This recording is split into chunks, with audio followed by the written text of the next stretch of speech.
নমস্কার বন্ধুরা, তিথি রান্নাঘরে আপনাদেরকে স্বাগত জানাই।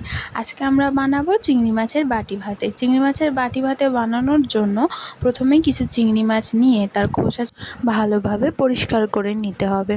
এরপর তাতে সামান্য পরিমাণ লঙ্কা গুঁড়ো, সামান্য হলুদ গুঁড়ো এবং নুন দিয়ে ভালো করে মাখিয়ে সেটা কিছুক্ষণ রেখে দিতে হবে।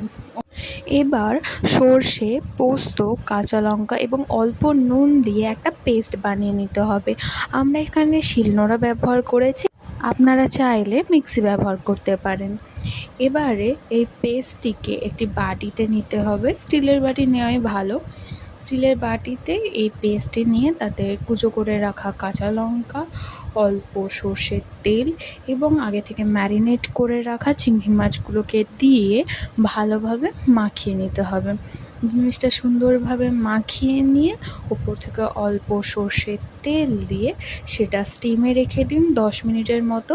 তারপরে রেডি হয়ে যাবে চিংড়ি মাছের বাটি ভাতে। বাড়িতে থাকা সামান্য উপকরণ দিয়ে আপনারা এই সুস্বাদু রেসিপিটি বানিয়ে নিতে পারেন।